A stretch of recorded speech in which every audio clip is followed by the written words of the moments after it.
If you're a maintenance supervisor for a commercial property, you've had to deal with everything from leaky faucets to flickering light bulbs. But nothing's worse than that ancient boiler that's lived in the building since the day it was built, 50 years ago. It's enough to make anyone lose their cool.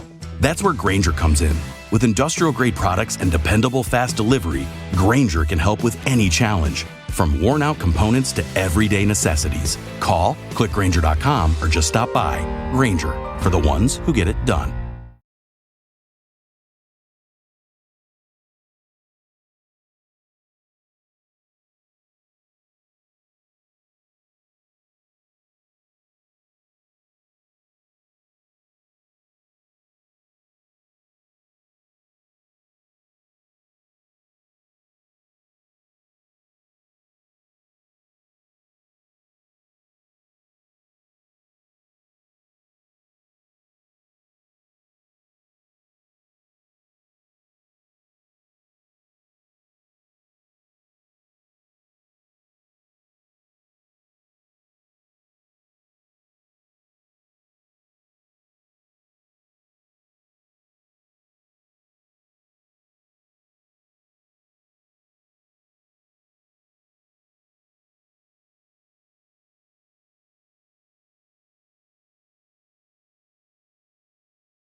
far away from politics as we have known it with the Republican Party.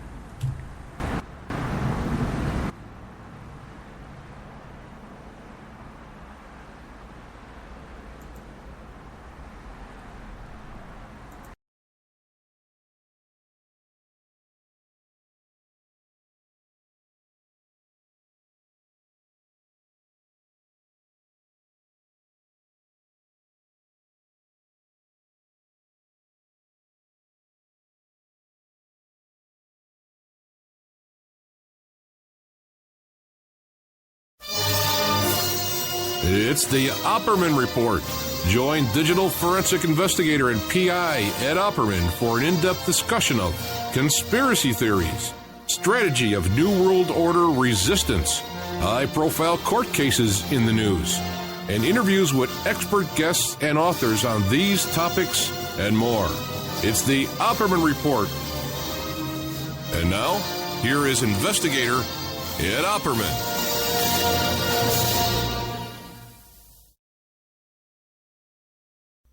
Okay, welcome to the Opperman Report. I'm your host, private investigator Ed Opperman, and this show is brought to you by emailrevealer.com. Go to emailrevealer.com. You can get a copy of my book, How to Succeed as a Private Investigator, and you can also order any kind of PI services that you might need: locates, asset searches, background checks, email tracing, digital forensics, anything you need. Okay, first time listening to the show, please check out oppermanreport.com.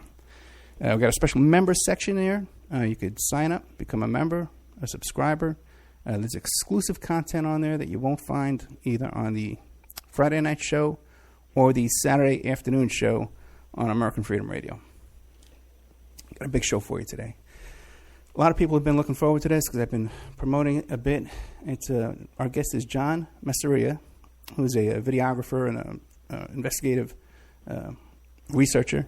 And he's done this work. He's done a lot of stuff, but what we're talking about specifically today is the Freedom of Information Act request he's just received on urban moving systems. So, John, are you there? Yes, I'm here. How you doing? Thank you for having me on. Thank you very much. It's funny because we've been talking for 15 minutes off the air before we start. Okay, but it's great to have you, man. So tell us about yourself. Who is John Massaria? John Massaria. It's me. So I don't like to talk to myself in third person, but I'm hoping that the information that I provide is valuable, and that's my goal. And everything that I try to do is just try to research almost to a forensic kind of outlook, try to get as much information and kind of discern or put aside the biases that most people have about whatever they're researching and just get to the truth, And that's pretty much what I've been doing. The biggest thing for me, I guess like a lot of people, was 2001, 9/11, something that a lot of people just tend to brush aside now, and especially in RDs. But it still bothers me because it kind of steers the entire last 16 years and what we're doing today. It definitely has an effect on what we're doing today. So if we get the truth about that day and the things that happened beforehand, we would have a better picture on what we're doing now. And I think most of your listeners probably know a lot of this stuff, but a lot of the stuff I found has never been published on the web, and a lot of the information is brand new, never been talked about at all until just now. Yeah, I even titled the name of the show Exclusive, because this is pretty earth-shattering stuff you got here. Why don't you start? But by the way, a little bit more about yourself. What do you do for a living? Right now, I'm a videographer for a news network. It's a company out of Connecticut. They're associated with the people that make Mr. Robot, TV shows like that. We're working on some documentaries right now. One of them is Extortion 17, which you already had the guest on, Charles Strange. He talks about how the SEAL team was pretty much set up that day, and the before and after scenarios of the entire events. And he reveals a lot to me on film that, again, has never really gotten much attention. The videos that I've released on Facebook, one video in particular was Charles Strange talking at a press conference in 2011 I did not film that, but I just got upset in 2015 when I watched it again and I heard that Obama was stonewalling the investigation. So I posted the 15-minute video back up on Facebook, and within a week it was almost like at 200,000 hits, and at the end of the month it was close to 300,000. So I made contact with Charles Strange, and we started filming him in person to get his side of the story. And it's pretty shocking how much cover-up there is just in that, but that's not what we're talking about today. You know what? I don't know how I interviewed William Binney, who's the NSA whistleblower, back in 2001. I did an 8-hour interview with him with Tragedy and Hope. Richard Grove, who's a very good friend of mine. I don't know how I wind up getting in these situations where I meet these great people, but I'm blessed, and I feel like I'm on a mission that just reveals the truth, or the truth that you haven't really heard.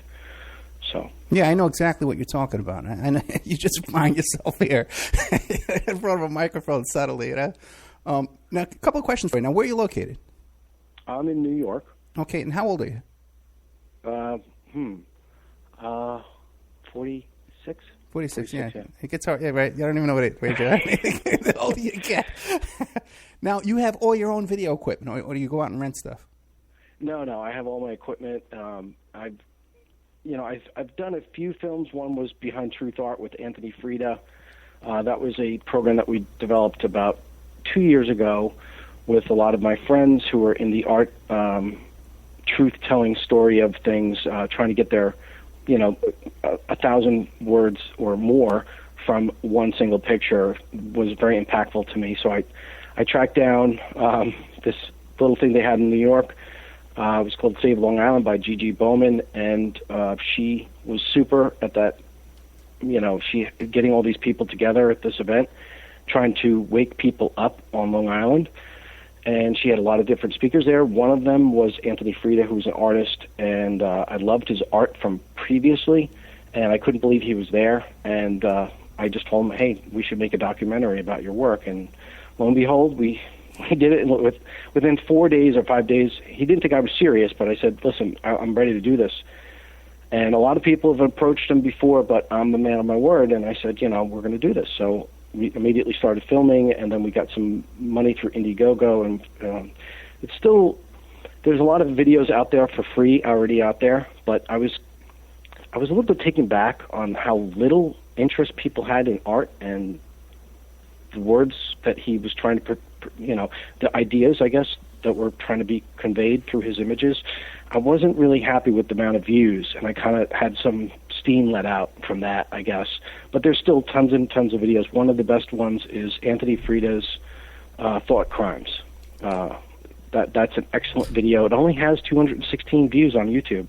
Don't ask me why. It's brilliant. The guy is an amazing political artist that really needs to be taken a look at. But well, let me ask you this: now, all these videos you do, you just put them straight to YouTube? No, some of them, I generally don't charge for the videos. I don't really know how you can make money off of the videos that I've been doing independently, because I haven't really looked for distribution. I try to use the best equipment. I use a boom mic, and I use a sound guy, and I use the best cameras I can afford. And I try to make it as professional, just like what Richard Grove did with William Binney. These are archival footage that's been released on the web. That that interview was an 8-hour interview. We had 7 camera guys there. We all did it for free. We weren't looking to turn around and make money off of this thing. We were just looking to get the word out and make something archival for the future generations. Yeah, but you want to know what? You can upload those to Amazon through CreateSpace. And even if you only charge like 99 cents or $1.99, a lot of people go in Amazon and they'll search 9/11, urban moving systems, this kind of stuff, and they'll run across it. Now, a lot of those people, too, they won't all buy it. Some will go search for it for free. They can find it for free, right. Too. That's the thing. A lot of people who are savvy with the Internet, they'll copy, paste, or put PDFs up, and whatever it is, they'll try to get the word out because they feel like the word should be free. Yeah. And unfortunately, we've had this stigma about trying to make money off of the movement, so to speak. But when you have people who are willing to give you donations for what you do, that's something a little bit different. I think that these people are encouraged by the work that you've put up previously, and they want to see you do more work in the future. Yeah, I know, but it's not enough. You know what I mean? The donations just aren't enough. Definitely not. Well, give us an idea. How much did you pay for all your equipment? Pardon me? How much did you pay, like, for your camera and the mic and stuff? I'd sold quite a bit of stuff of my own to get what I needed, just because I wasn't using a lot of stuff. So how much I invested with all my editing software and my computer and cameras and lenses, probably $18,000, somewhere around there. Yeah, lights and all that stuff. That's why I'm working with this news network that's, using me. And now finally we're getting a platform like Extortion 17. This is a platform that he's going to do marketing and research and how to get it distributed and do all that stuff. So I'm just getting hired as a person that can archive it for him. So I'm happy to be part of that project. I'm not looking to make money off it again. But if he is, if this guy who's distributing it makes money, that's great. Let him make money out. As long as I get repeat work because they like my images that I shoot. So. Okay, now if I needed to hire you, like a film crew, right, for a project in New York, what would you charge me? You? I made you double. We'd have to talk about that privately because I probably charge you a lot less. Okay, great. Hey, but if you were somebody who just said, hey, I liked your work and I want you, like I did work for Next News Network, which is Gary Franchi. I don't work really expensively. I filmed the entire event. I think it was 8 speakers. I think it was somewhere around $800, and that was, I think it was the whole day. And then I transcribed all the videos and then put it on his YouTube channel one by one. So it really wasn't definitely not a moneymaker by any means. But normally, my day rate for regular shoots, as long as it's not too complicated, is around $1,000, maybe $1,500 for a day shoot. Okay, great. Good to know. Okay, now you did some work here. This is all recent, exclusive stuff. So why don't you explain to us first, who were the Urban Moving Systems? What's that story? Well, there's a lot of suspicions, I guess, about the 5 dancing Israelis, as they're called, that were present in New York, that were, seen by like 6 different witnesses, one woman in particular with binoculars who got interviewed like 3 or 4 different times by the FBI, and she even went on the news. They were kind of jovial and happy and high-fiving each other, and they were caught taking pictures, and this woman said that they were using a video camera. So this was very suspicious, and immediately the police came in, and an officer came in and arrested these people, and then they wound up raiding their facility, which was in New Jersey. And they have a lot of aliases, by the way, and we're going to talk about that. But so there was a lot of suspicion around that. But what really caught my eye was when I was reading through previous FOIA requests made by other people, where they referenced 16 hard drives and computers that were seized, along with, I don't know the exact number. I have it somewhere on my computer, if you give me a second, all kinds of hard floppy disks. But the floppy disks were not really suspicious that much. I thought 16 computers? Wow, that's kind of a lot of computers to have for a moving company, don't you think? Yeah. So how many employees altogether did this moving company have? Did you ever find that out? How many what? How many employees did they have altogether? Altogether on the books, they probably had 8. Okay. And then this woman with the binoculars, did you ever try and track her down? No, she's had plenty of interviews, and she was thoroughly investigated by the FBI and the police department, so I felt confident in whatever she said. She swore in different testimonies, and it was consistently the same. She even reenacted it for the film crew that went in and interviewed her for a news broadcast with her binoculars and all. It was pretty funny. But the thing that bothered most people was that they were happy and high-fiving each other. I mean, who would ever think that somebody would do that? That's just suspicious all by itself. Maybe they're just crazy people. And the 16 hard drives really got me. So that's what I made the FOIA request about, the 16 hard drives. So I wait, before we get to that, did you ever get in touch? You said you saw other guys making FOIA requests. Did you ever get in touch with them and try and coordinate your efforts to share information? Yes. There's a website called KenDoc WordPress, and I used a lot of his contacts and resources, and we kind of compiled whatever we had. Some people took the information and transcribed it into a story format so that other people can read, without reading through 1,500 pages of FOIAs, they can kind of get the whole synopsis of what was in the papers, line by line, date by date. So I did have a lot of help with this. Now, isn't it kind of funny, too? Because we just had a big story in the news when Trump said that he saw all these celebrating Muslims in the streets of New York City. And nothing came out. Not a peep came out about the dancing Israelis. I think the problem was that he said there were hundreds, if not thousands, more, thousands. That, nobody likes exaggeration. Let's be honest. I mean, was there footage of people in Palestine at the time supposedly celebrating? That's what they said, but who knows what they were celebrating? Right. They weren't celebrating.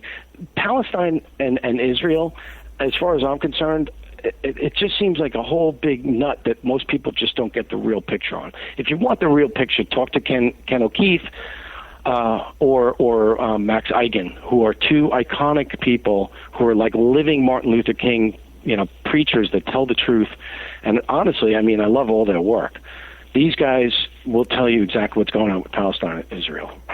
Okay, so don't let me interrupt you again. Okay, no, it's okay. We were talking about the FOIA stuff about urban moving systems, and we got past the part about the binoculars. Yes. So I did a little bit of research, and what really bugged me was the 16 hard drive. So I made a FOIA request to, and I'll even open up that thing here.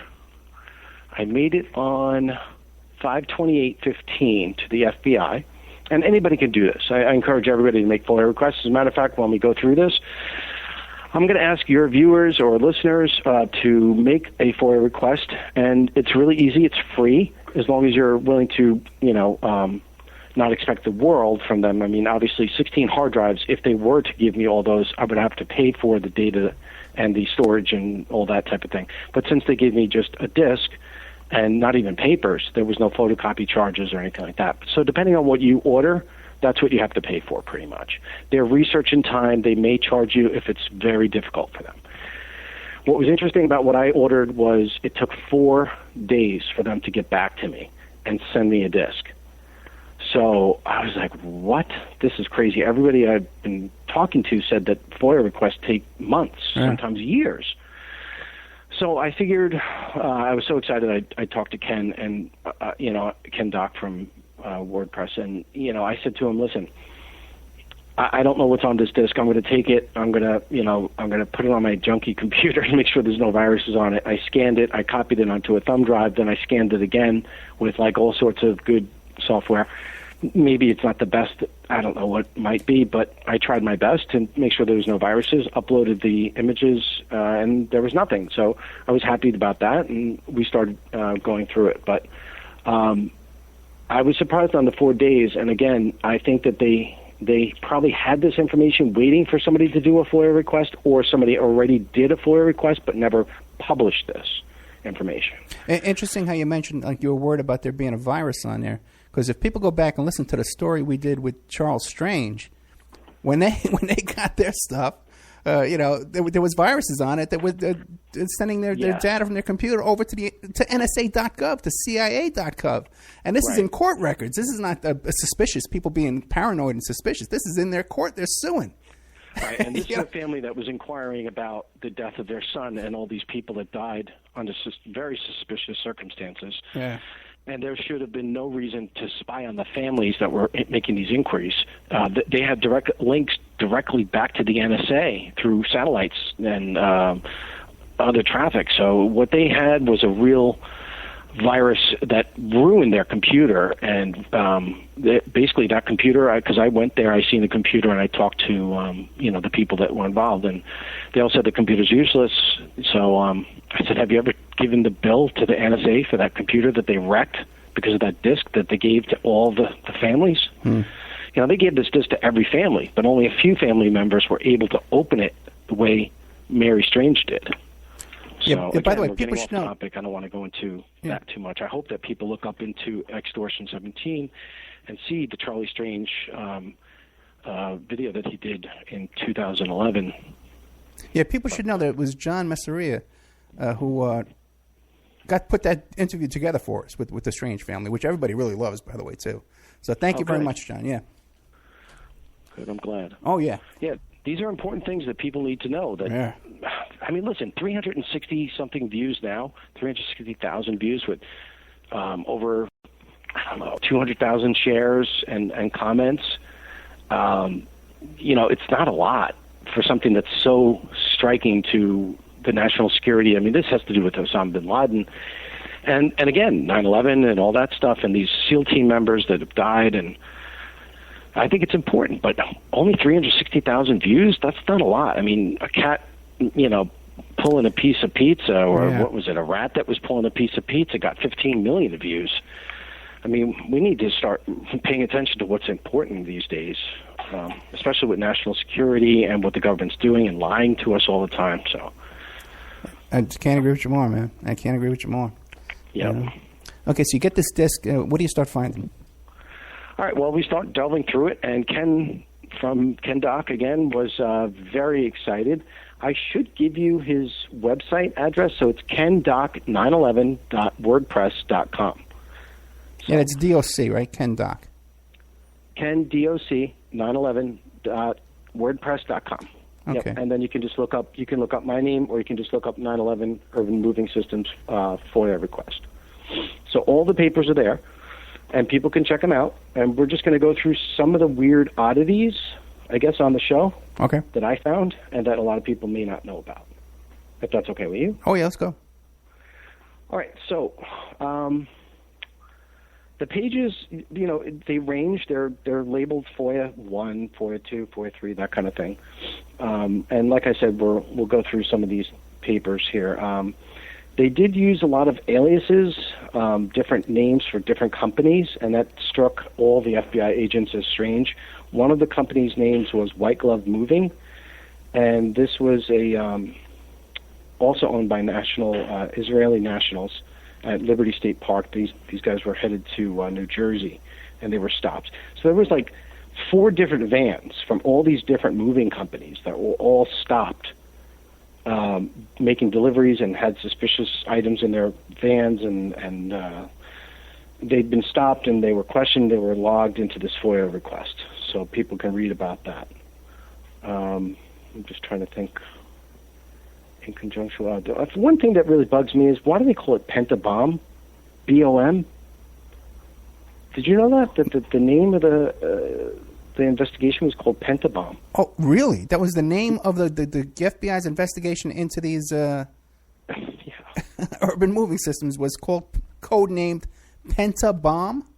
B-O-M. Yeah, Pentabomb. Well, actually, Pentbomb. Sorry, Pentbomb. Pentbomb. Yep. So anyway, let's see. There were these agents that basically went to the Dortic Towers, and that's where these witnesses have seen them. The Dortic Towers are by by Union City, and they were radioed in, and cops went out and they arrested these Israelis in the truck. In the truck, they found a bunch of different items. One of them was like $4,700 in almost like a Ziploc front bag. I don't know what they call those pouches, almost like that. Some people think it was in his sock, but if you read through the documents, you'll see that it was in his front bag. They were carrying around these brand new cameras, which was kind of strange for a moving company. They didn't find any kind of moving materials in the back of their trucks, and when they raided the urban moving systems in New Jersey, they didn't find any moving materials such as dollies and blankets and typical things that we'd use for a moving company. They also had all kinds of strange things on themselves and inside the van, which were tickets to leave the next day. I have all that information, but I guess there's so much stuff here. One of the things that these Israelis said was, our purpose was to document the event. And that was said by the Kirschberg brothers and Omar Marmari and Oded Eleanor. and Yari Shamil. So this is something a lot of people have heard before. They were there to document the event. That's why they were taking pictures and photos. But that seems kind of strange because they're just movers. Why are they there to document the event? And how would they know that the event was coming?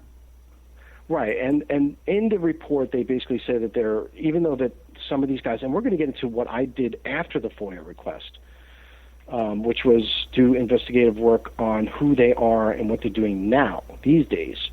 And I will share some of that information with you whenever you want.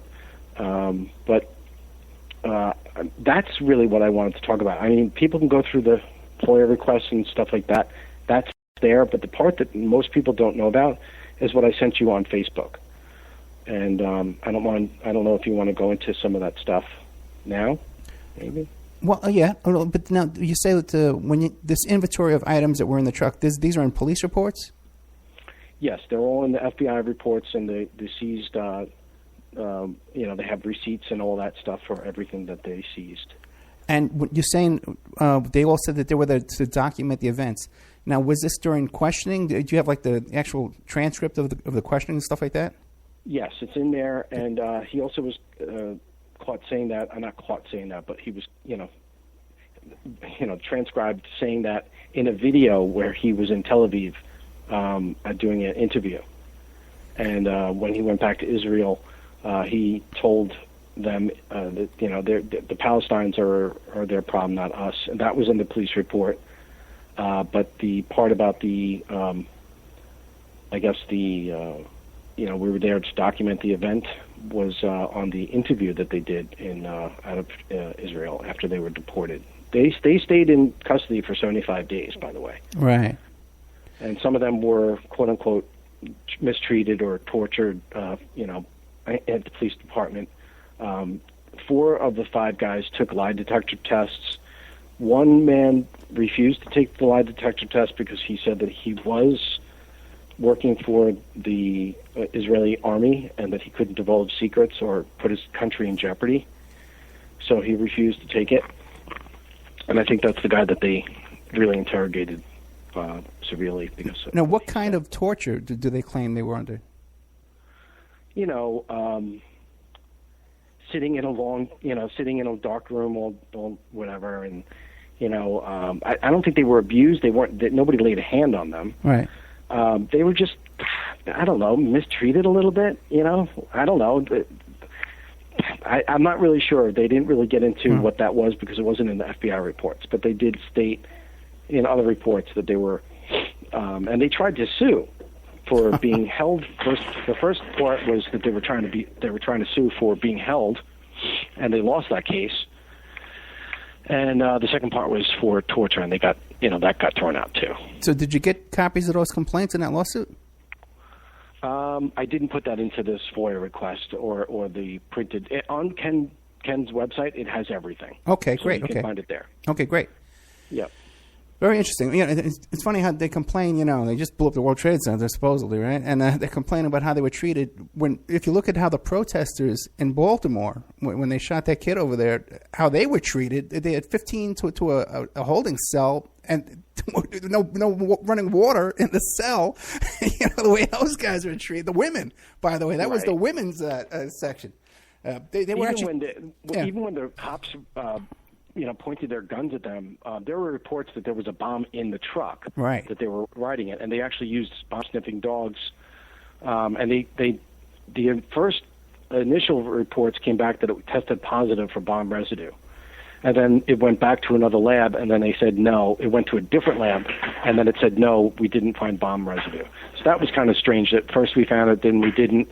And there was also reports of a truck on King Street that was... What's your dog doing over there? Yeah, my dog. I can hear her speak. She's playing with the bone. Sorry about that. Don't worry. So there was a report on King Street that there was a truck that exploded on King Street, or there was a bomb in the truck. There were lots and lots of reports coming in because a lot of people were reporting, what they heard, and they just called it in or whatever it is. There's some great stuff out there. I've never found any reports about the trucks that actually supposedly blew up. I would love for somebody to do a report about that. I personally am banned from doing any more FOIA requests because the disc that they sent me, although very great and new information that's never been released, it wasn't what I was requesting. I requested information about the 16 hard drives, and that's not what they gave me. So they basically told me, you either pay for that or you're not going to get any more information from us. So even though it was $25, I could still send them the check today. Maybe I will. But I just thought I was kind of upset because it's like you send me something that I didn't ask for. And I know it's not like a store where you go there and you make a request and if they send you something, you don't like it, you return it. You can't return it. So now I got stuck with it, and I guess I should pay them for it. But I do encourage people to make more requests about the bomb reports. And there are police scanner reports that you can get on the web, again, at Ken's website. And you can listen to the scanner reports reporting that there was a bomb that went off on King Street. Yeah, I remember that day because the best man at my wedding was New York City Harbor Aviation. And he was telling me, all that day, they were stopping vans here and vans there. They were always calling it vans. They weren't calling them moving trucks. They were saying that we stopped these vans full of explosives. They stopped this van over here, going over the bridge, yeah. It's kind of funny. Even when they stopped these 5 guys in this truck, which is all suspicious by itself. How many guys do you need to move a house? I mean, geez. And they didn't even have moving stuff in the back. What were they doing? So when they pulled them over, they were held at gunpoint, but they weren't like thrown around or mistreated. They were treated very nicely, according to the police reports, and they didn't report of any mishandling during the report. Now, these days, geez, the cops are so trigger happy. They might just shoot these guys. You will never get any story from them. That were good at they then. How are you going to do any investigative work if you keep killing people? So you have to do some real good investigative work before you shoot them, I think. It's so true. Yeah. Hey, listen, we better take a commercial break right now, okay? And we'll be back with more of John Massaria. I wrote it phonetically. Massaria. John Massaria.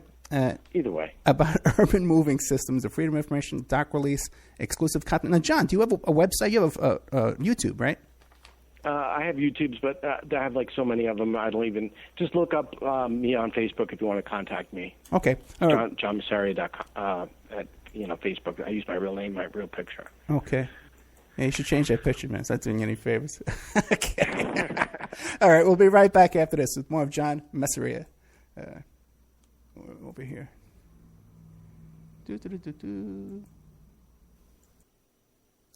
And now a word from our sponsors.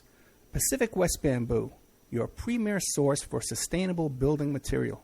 They provide construction-grade and craft-grade bamboo material for all your indoor, outdoor, and gardening needs. Contact them for event planning and display building as well. 503-839-8126. Or you go to their new website, pacificwestbamboo.com. Or you can contact them on Facebook at Pacific West Bamboo. That's 503-839-8126. Amanda from Pacific West Bamboo was our first sponsor. She's been so good to us, so please support her in return. I want to make everybody aware of our new members section at www.oppermanreport.com. You can go there and sign up for a monthly, quarterly, or yearly subscription. You can even purchase episodes one by one.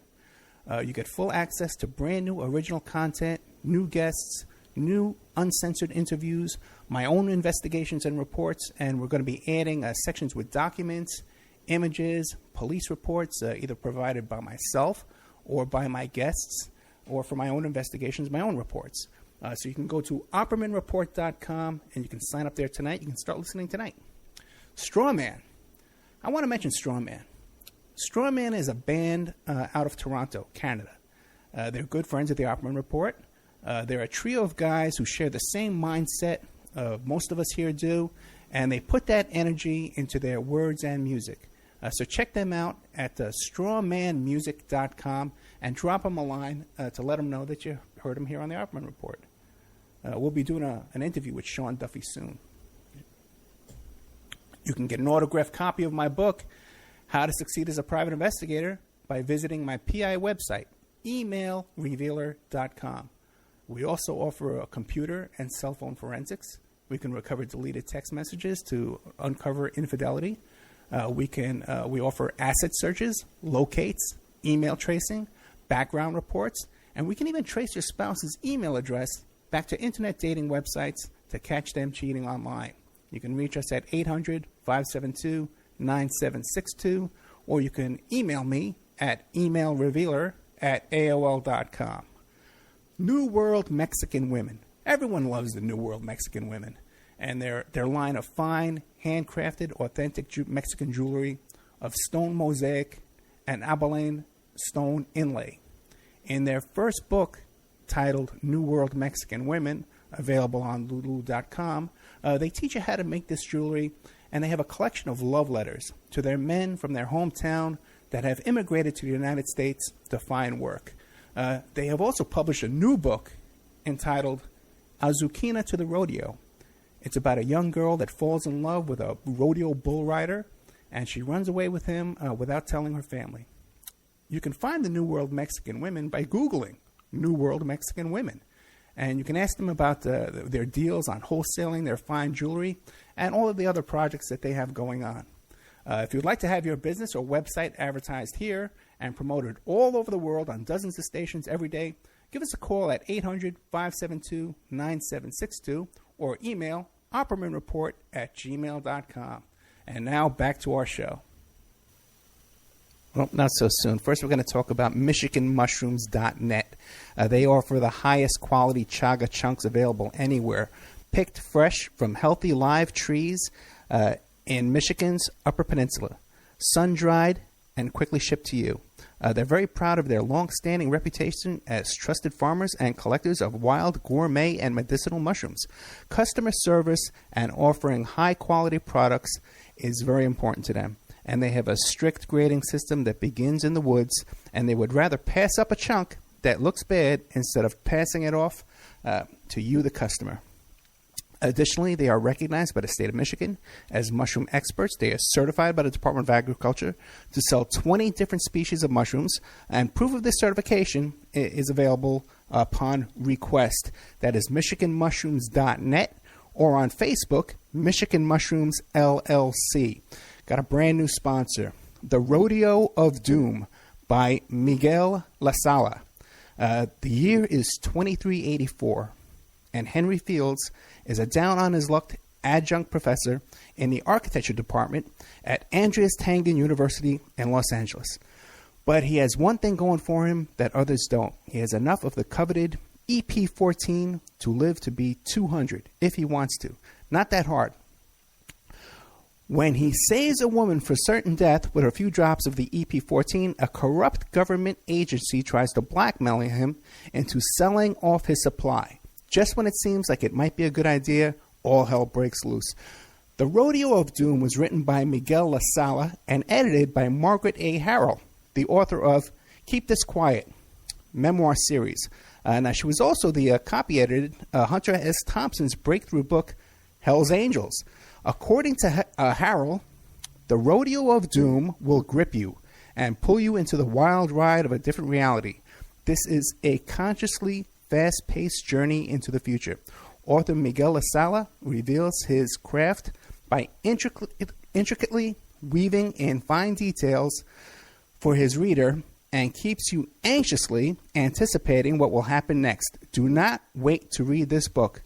There will surely be more to come from this author. The Rodeo of Doom is available on Amazon.com, and there's a link to the Rodeo of Doom in the Opperman Report bookstore.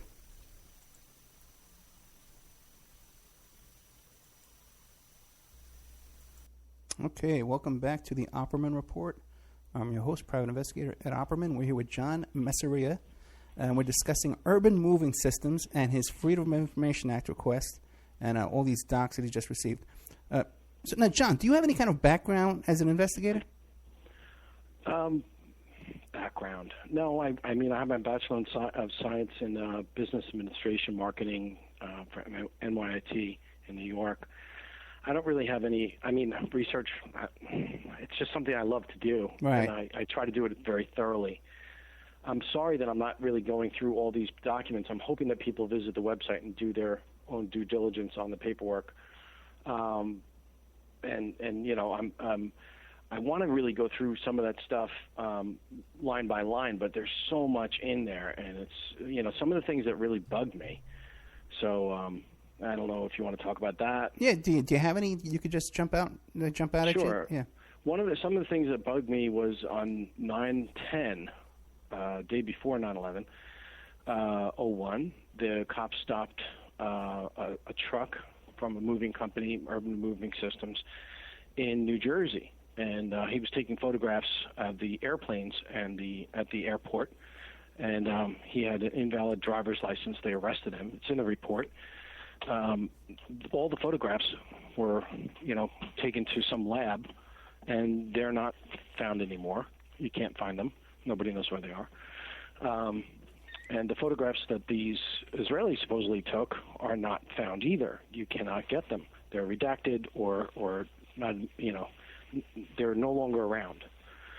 And when it came to the hard drives, again, that's what my FOIA request was about. And I never got any information about that. And they claimed that they exhausted all their resources, even though they say exactly where it is. They don't know where these hard drives are. The owner of Urban Moving Systems said to the FBI, "You can keep those hard drives. I don't want anything to do with them once they go into your holding vaults." So he relinquished all this information. None of that information, I guess, was sifted through, or if it was, then it probably had some information regarding what they really were up to. And my thoughts are that they were an operation, including, the thoughts inside the reports. They even say suspicious activity, not having any moving equipment. They did make some deliveries to seem legitimate, but and there were some complaints about them on the Better Business Bureau for putting empty boxes in the truck. In other words, pulling a fast one on there, moving so that the truck would seem like it's full, but it's really not. Right. And they would charge the customer for 2 truckloads, that kind of thing. So they were caught lying to the FBI a bunch of different times, and they kept making excuses for it. So they definitely were hiding something. And when I found what Ken and I did later on was go to look up what they're up to these days. Okay, before you get to that, though, now is there any film of what they were filming? Because they must have film of the first plane crashing. That would be historic film. No, they reported that they don't have any of the footage from the cameras, or if they do, they're redacted. Now, didn't one of their trucks? They do describe the images that they took, and some of them were all smiling after the first plane hit. There were pictures of the towers behind. There was one picture with the man reportedly using a green lighter that they were trying to find almost next to the Twin Towers. Again, that's a photo that was not shown to me through the paperwork, but they describe it. And the lighter was put up next to the 9/11 towers. And these guys took a photo of this guy putting a lighter to the towers. I mean, geez. And didn't one of their trucks have a painting on the side of it of a plane crashing into the World Trade Center? Yes, that's another report that came in, and again, that was a mural truck that with supposedly Twin Towers on it and a plane kind of crashing into it. Again, those images that are on the web are not authentic. They're photoshopped to illustrate what the police report said and what eyewitnesses said. And I've sifted through everything. I can't find any legitimacy to that mural truck that they speak about. Maybe people could do more FOIAs about that. Again, that's something definitely people should do a request about, because there are police reports about that. So, and there are police reports that you have in your possession? The mural truck is not discussed at all in the FOIAs I did. But they are discussed in other FOIAs that other people have done, and police reports. And that's on KenDoc? Yes. Okay. All right, so you've seen them with your own eyes? Yep. Okay. And I've seen the photos that a lot of people are trying to pass off as being the authentic van truck. Right. Don't do that, because that's the wrong information. That's a photoshopped picture to illustrate what they've seen. That's not to say that that's the actual truck. Gotcha. Okay, now you started looking into what they're up to today. Yes.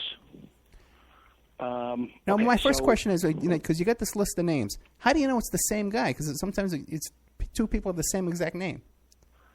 Well, I'll let you decide. Okay. Again, you're right. They've changed. What has it been?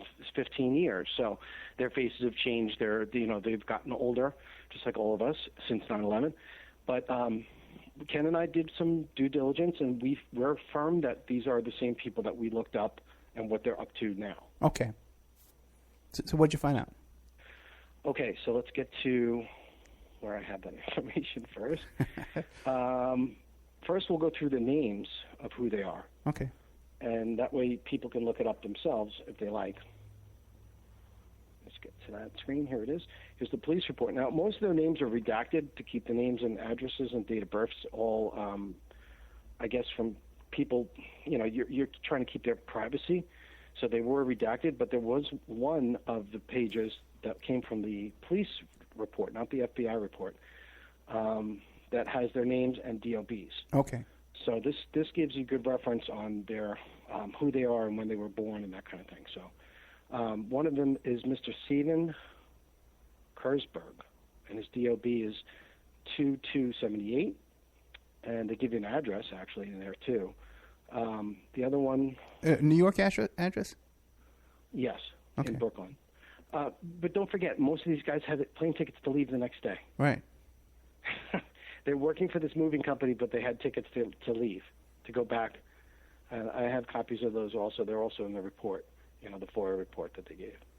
So that was suspicious all by itself. But if they were really involved, would they know that all the airlines would be grounded and they wouldn't be able to take a flight anyway? So that's interesting. About that? Yeah. Now, are any of these guys still living in the United States, or are they back in Israel? All of them, as far as I know, I think the owner of the Urban Moving Systems moved back to the United States. Okay. He moved out, and then he moved back. And I don't know where these guys, I think most of these guys are still in Israel now. Okay. So the other one is Yaron Shmuel, and his DOB is 112175. And he actually lives in Miami, Florida, according to what this paper says. The other one is Baul, B-A-U-L, Baul. I guess it's Kurtzberg, and he was born in 74, 2/24/74, and no address was given. And then there was another person named Adid Eleanor. His DOB was 12/6/75. Again, no address. And the other one was Omer Gravel Marmari, and his DOB was 11/28/79, and he was in Manhattan address. And they give a phone number too. Oh, really? Yeah. All right, so I sent you some papers on Facebook showing what I found about them, and I guess we'll go through each one individually. Yeah. Some of them, they're really not much turned up. Some of them were like, wow, I can't believe it. One of them got married. Oops, sorry. Let me just open this window here. It's taking a while. I'm getting another call. I don't know why. So you were saying that one of them got married. One of them got married a year after, on 9/11/02. And Ken and I were like, what? Yeah. You get held by the FBI for more than 70, I think it was 75 days total by the time they got deported. And I have his information from his Facebook page and his wife's Facebook page, and the date that they got married and the pictures of their marriage, and their anniversary that they just celebrated this past year. So all these things are, very suspicious. Who gets married on 9/11? Right, and we looked it up. You and I talked about that. It was like a Wednesday or something. It was a Wednesday. Who gets married on a Wednesday? Nobody.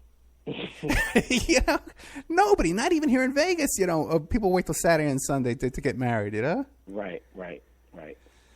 So that was suspicious all by itself. And then we started to do research about where they're working now. All right. So Yaron Shmuel, he has a web page on Facebook, and it's mostly in Hebrew. There's not much there, but Sivan Kurtzberg. Wait, did you use that translator thing, that Google Translator, to see what they're talking about? Well, you can't, because their names are actually in Hebrew, I guess. I guess you could do that, but that I didn't go into that. I just want to know what were they doing? What's their jobs? And I'm going to get to that in a second. There was one guy who has a profile picture. His name is Oded Eleanor, O-D-E-D, and his last name is E-L-L-N-E-R. He has a picture of the 9/11 Twin Towers getting hit by a Twin Tower as his profile picture. Oh, really? So Ken and I were like, all right, that's probably not legitimate. And then there's Omad Mamari, and he has his Facebook page. But wait a second. Their names, these guys' names, are not a lot of people would know their names in order to also make a fake Facebook page about them. Yeah, I don't know why he would have a Facebook page. He hasn't posted anything since 2014. It could be a fake page. I don't know. Okay. But I don't think they would be so blazing to put a picture of the 9/11, Twin Towers getting attacked with the airplane crashing into it. They had that on their truck. On his profile page. Yeah, but they had it on their truck the day yeah, that's true, too. That's true. I don't think these guys, I think they're really going out of their way. The guy got married on the same date. Again, that's also on, and that's Yaron Shmuel. Yeah. That guy.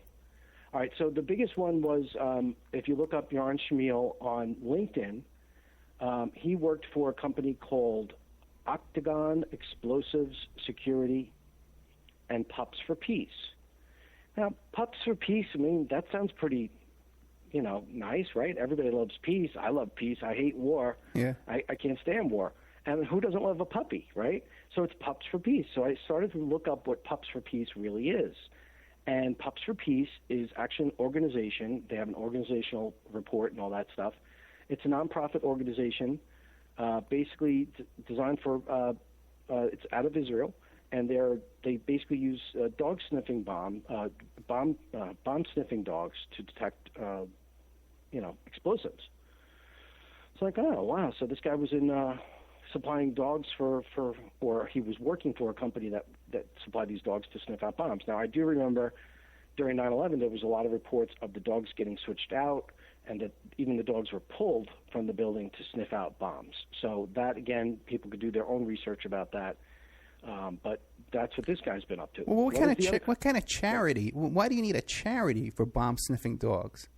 I don't know. It's Pups for Peace, and it's defending Israeli public, and they use their pups and dogs, to, I guess, defend the people in Jerusalem and here in the United States, I guess. Okay. There are reports of them using and donating their dogs for use in the United States. So they're Really? bomb-sniffing dogs for explosives. So they're flying dogs from Israel to the United States to sniff for bombs as a charity. Or maybe they're training the dogs here in the United States. I don't know. No, that's true, yeah. Again, Pups for Peace, you can look it up. Yeah. The next company is Octagon Explosives and Security, and that is a very ominous company. I actually posted a screenshot of it 3 times this morning to let people know that we're doing this interview, and it got erased 3 different times. It was only when I reversed the image that it would allow me to print it and put it up on Facebook. It didn't get taken down then. So what do? They're listed on the ASD companies. It's an aerospace and defense company database, and Octagon Explosives and Security is a privately owned company specializing in explosives detection systems, EDSs, and they're located in Israel, and they specialize in airport security, aviation, baggage and cargo handling systems and equipment, consulting services for aviation, consulting services for defense, IED defense, which is, I guess, those explosive ordnance type things. Yeah, maritime security. Yeah, IED, right? And roadside Port bombs. security. Port security. And simulators, training and simulation. Now, this is the guy that supposedly got held by the cops and the FBI for 70 days, got interrogated, and I'm basically a nobody. And I find out that, this guy works for this company previously. Now he's a mover. Oh, wait a second. He worked for them before. It says previous work on his LinkedIn. It doesn't say when he worked there. Okay. All right. If more people want to do investigative work about it, they can go to his LinkedIn page. It's project manager and security consultant. That's what he does now. He now works for Worldwide Project Management. It's called Mitrig, which is another Israeli company that does, I don't know what. Yeah. I couldn't really find too much on them. Yeah. So, what do you think about that? Well, yeah. Well, it's mind-boggling. You know what I mean? These guys are obviously up to. And it's always the same pattern too, with the bomb-sniffing dogs and aviation. Right. Well, all right. I just looked it up. Mitrig Limited is a project management and establishment company for consulting on systems and protection, security, defense, emergency crisis management, information organizations, and those type of fields. They're based out of Tel Aviv, Israel, and that's where this guy works. It's Amazing. A privately held company again, so you're not going to find too much information about them outside of their website. So that was, those are two different people who basically one guy got married on 9/11 the next year. In 2002, which is all crazy all by itself. The other guy, Dominic Suter, and he's a growth hacker. Not exactly sure what that means. Again, people can look him up. It's Dominic, Suter. He works for the DDoS protection and cybersecurity expert, hotline chat now, Skype, and hacker startups. I don't know what that means.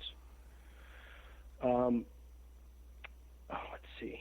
One of the guys, this guy that I just told you about, Dominic, he has a web page on YouTube.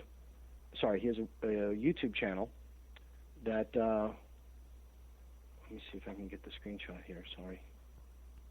It just disappeared. He basically says that you can set up a demo. Right. And his name is, the username that he uses on, I can't even look up the picture here. That's crazy. All right, I'm actually going to it. So if you look up on YouTube, Dominic Suter, his name is, he basically left Urban Moving Systems, and now he's doing demos under the name Detonator. Right. And someone left a comment on there about that. He never replied to it. No, he never replied to it. And actually, the video only has 12 views. I don't know why.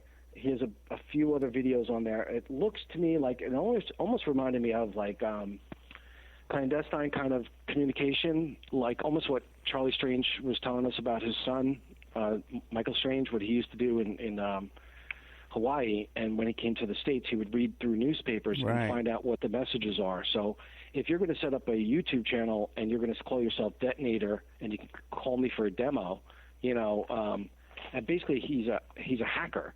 So I don't know what that means, and call him up for a demo. I don't know what any of that means. It could be code words for if you need me to do some blowing up, I can help you with that. Because that's what these guys specialize in, explosives. Right. And most people don't realize this. I hope I'm not getting the wrong information out there. If people have to correct me, please contact me and let me know. But this is the research I did through the FOIAs and through our research on the open web for everybody to see. So I don't think that these guys would be that blatant to put out this stuff and nobody would put two and two together. But up to this point, I've never heard of it, and neither has Ken.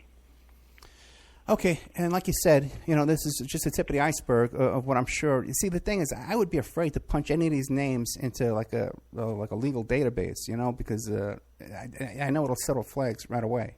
There's no doubt in my mind. Listen, we can't be afraid of doing research. No, but they'll shut down my account. They flag your account. They shut it down. Really? Oh, are you kidding me? Yeah, because you really need a legal purpose of why you're doing a background check on somebody, why you're looking up their records. Right. Yeah.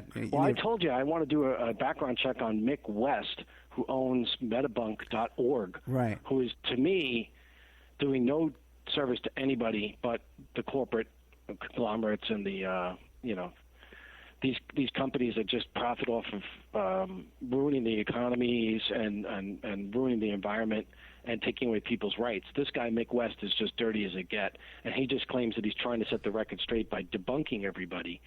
But he defends companies like Monsanto and saying stuff like DDT wasn't bad, and malaria shots and all this other stuff that causes autism, and all these types of vaccinations don't have any clinical trials to show that they cause autism, even though autism is way up. This guy just goes against everything. He believes GMO foods are good for you. They don't cause cancer, even though the tests only go 90 days, according to the FDA and the companies that they hired.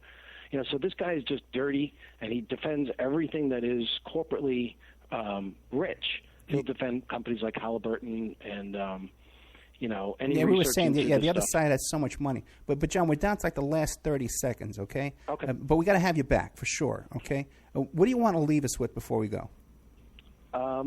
Just keep researching it. If you find anything new, contact Ed or me, or just post it on the web. And don't be afraid to do research.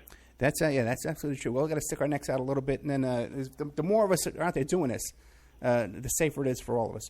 John Massaria, did I do? No, Massaria. Hey, Massaria. That's right. Massaria is how it's supposed to be pronounced, but it's Massaria. Perfect. Listen, my friend, thank you so much, okay? Thanks, Ed. Thanks so much. Okay. You take care. Good night. Okay. Bye now. Great info, guys. We're going to have John back for sure. I just want to keep this tight to 1 hour, but we're definitely going to have him back for sure, I guarantee you.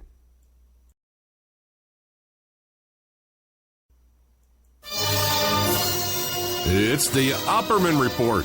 Join digital forensic investigator and PI Ed Opperman for an in-depth discussion of conspiracy theories, strategy of New World Order resistance, high-profile court cases in the news, and interviews with expert guests and authors on these topics and more. It's the Opperman Report. And now, here is investigator Ed Opperman.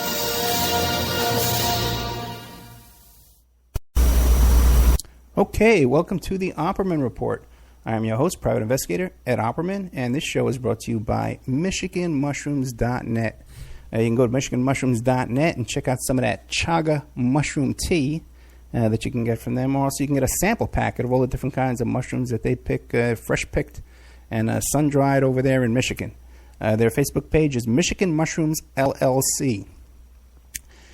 If this is the first time you're listening to our show today, please check out OppermanReport.com. And we have over there a members section with all kind of exclusive content. You can become a member, subscribe to the show, and we have shows there that you won't be able to hear either on Friday nights or Saturday nights or throughout the week. It's only exclusively for members. So check out there the members section, all the kind of content we got on there.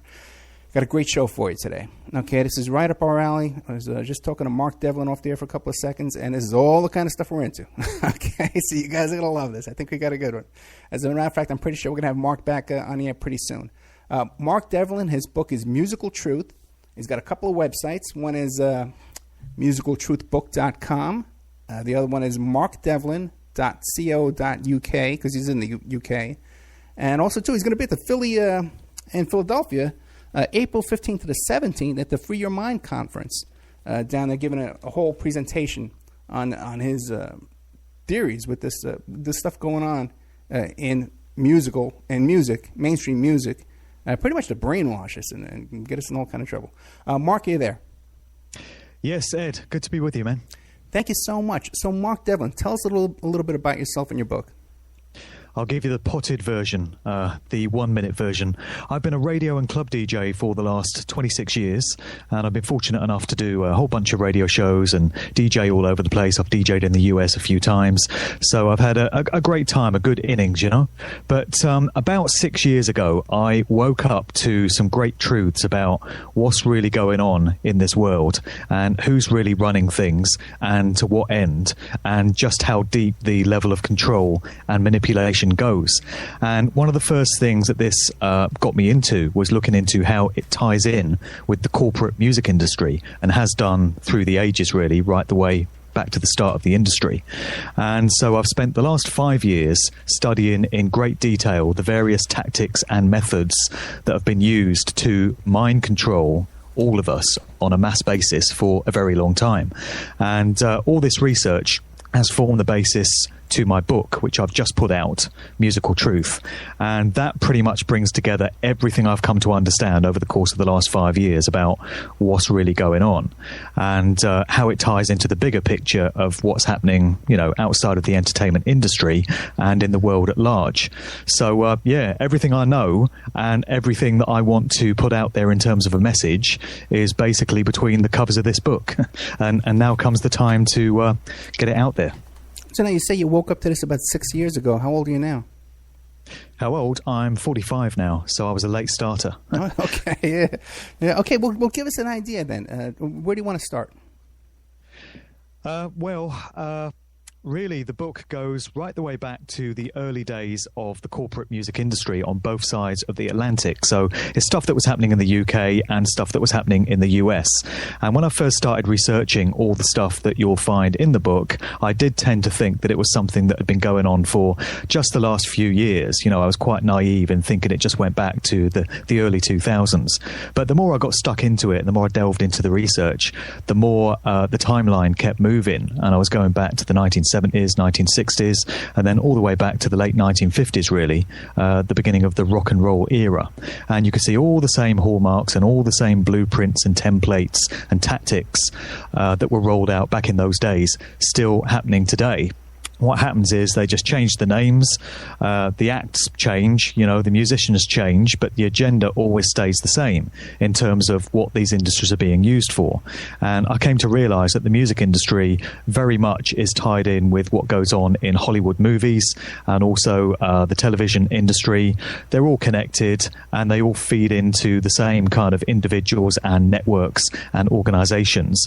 And then you could take that even further and realize that what's happening in the entertainment business is tied in with the world of politics and the world of the military-industrial complex and science, academia, the military, literally every area of regular human life.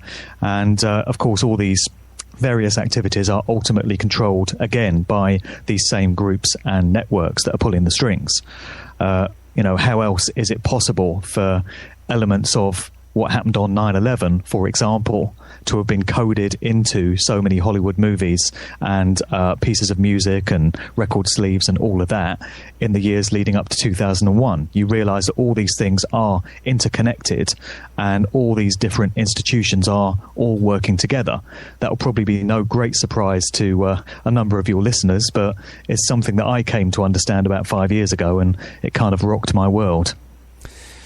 Yeah, unfortunately, the audience is familiar with this kind of stuff. As a matter of fact, we just had Tom Secker on the show. SpyCulture.com. Yeah, the filmmaker from the UK. Right. Fascinating guy. And he's been doing all this work where they locate, through Freedom of Information Act, all the TV shows and reality TV shows and stuff like that that are funded by the Department of Defense and the CIA. And it is overwhelming, when you see. Sure. He was on 70 shows in 1 week. American Idol, Cupcake Wars, shows like that. You can understand some of the more like police shows and stuff like that. But they've infiltrated everything. Yeah, really. And they've been doing it for a very long time. They've had a long time to get their agenda straight. And one of the overarching themes of my book is the shocking and devastating an incredible number of links between military intelligence, so-called. Whenever I'm doing a talk, I always kind of put that in inverted commas because there's not much intelligent about it, but they call it military intelligence anyway. And the Secret Service organizations such as the CIA, FBI, over here in the UK, MI5, MI6, and the music industry. When you get down to the backgrounds of so many prominent musicians from through the ages, and this includes the likes of the Rolling Stones, and it goes all the way into the acts that came out of Laurel Canyon, like the Doors and Frank Zappa and the Mamas and the Papas and Crosby, Stills, Nash and Young and all those acts. You realize that there are a huge number of links via usually the fathers of these musicians going back into these military intelligence and Secret Service institutions. I mean, the work of Dave McGowan is probably familiar to a lot of your listeners. Sadly, Dave passed away in November last year, but he put out a great body of work into the backgrounds of so many of the artists that came out of Laurel Canyon in Los Angeles in that counterculture hippie era in the latter half of the 1960s. And he did a lot of work to show how the likes of Jim Morrison's dad, for example, Jim Morrison of The Doors, his father, Admiral George Stephen Morrison, was the naval commander in charge of the fleet of ships that was involved in the Gulf of Tonkin incident, or fake incident, that springboarded the US into its ground war in Vietnam.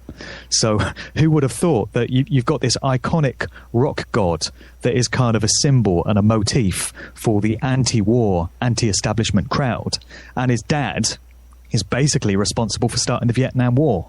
So this is something that McGowan uncovered. And then he showed that Frank Zappa's father was involved in chemical weapons research at the Edgewood Arsenal, which is where Zappa himself was born.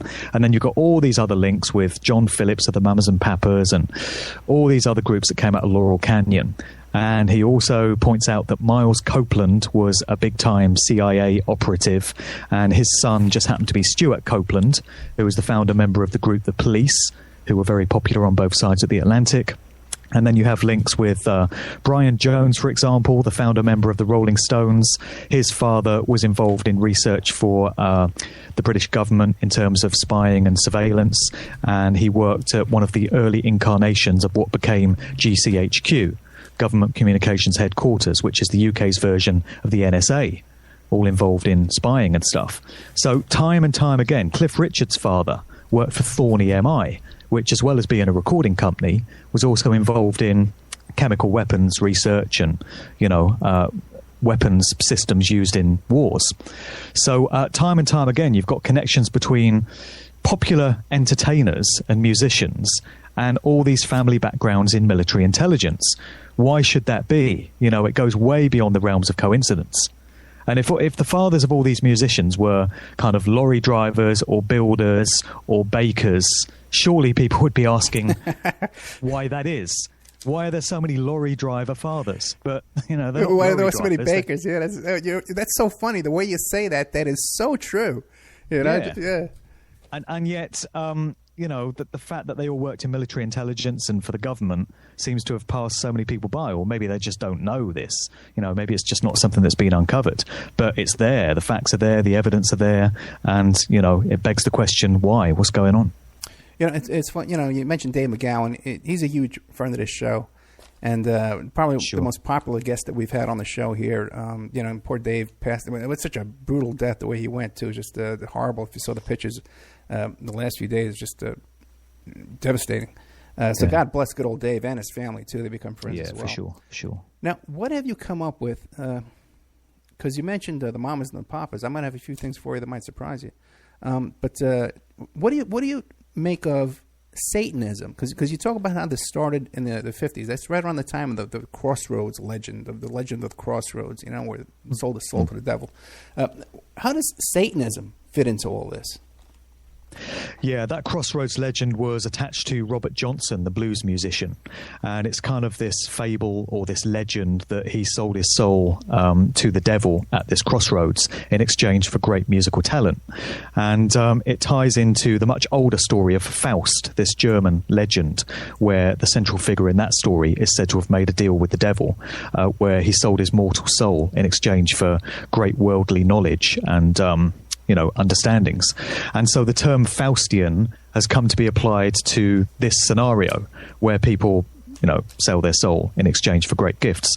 And a lot of people assume it to be a metaphor or just this kind of stuff of stories. But I would suggest that there's a very real element to it. And that is actually what happens with a lot of popular entertainers, not just musicians, but actors, TV show hosts, and anyone that gets really big in the public eye. Prominent sports people would be included in that as well. And yes, Satanism is something that's been ever present throughout the industry as well. And there are various other elements that have cropped up time and time again. I mentioned the links with military intelligence in the family backgrounds of so many of these people. You have dark occult rituals that crop up time and time again, which ties into Satanism. You have the ever-present influence of Aleister Crowley, this notorious British occultist that was known by the tag of the Great Beast, the wickedest man on earth, as the press of the Victorian era tagged him, and he seemed to revel in that kind of infamous persona.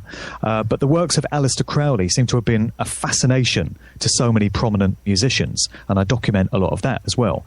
We're talking David Bowie, Elton John, Jimmy Page of Led Zeppelin, pretty much all of the Rolling Stones. Crowley was a big influence on the Beatles. He appears on the sleeve to their Sgt. Pepper album.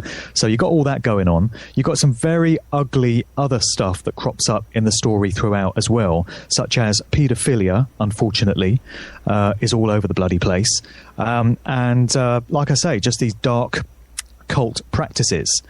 And another really good question would be, why should that be the case? You know, why should there be any links between dark occult rituals, Satanism, the works of Aleister Crowley and his various ceremonial magic mystery schools, and the entertainment industry? If the entertainment industry and music is supposed to be all about having fun and enjoying your leisure time and letting your hair down and, you know, just enjoying some good sounds down at the club or whatever, then why is all this stuff present all the time? And Satanism is not what people think it is, because you mention that word to a lot of people and their mind goes straight away to this image of the devil that we've been kind of trained and programmed to think of. You know, this red devil with the horns and the fork and the fire everywhere. And it's not what Satanism is. Satanism basically is a kind of mindset or an ideology which is all about service to self. So it's all about me, me, me. Satanists don't worry about the bigger picture. They don't concern themselves with the impact that their actions may have on others or on creation. They just focus on the self and fulfilling their whims and desires and succumbing to their absolute base consciousness in this physical reality and doing whatever they want. This ties into Aleister Crowley's famous phrase, which you hear a lot: do what thou wilt shall be the whole of the law. So it's service to self as opposed to service to creation. And when you really think about it, these dark occultists that have been controlling things for a very long time have managed to get the majority of people all over the world succumbing to that kind of mindset, because most people, their only thoughts throughout the entire average day is, what do I want right now? What suits me and my immediate needs right here in the circumstances in which I find myself? And, you know, that occupies the thoughts of most people from first thing in the morning till last thing at night. And that is a satanic mindset, which a lot of people would be horrified to hear, but it is the truth. And so that's what Satanism really is.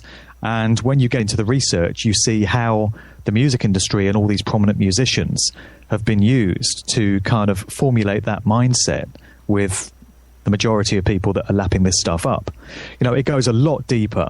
In the book, I'm talking about the idea of ritual sacrifices, unfortunately. I wish it was some other way, but, you know, I'm just reporting it as I find it.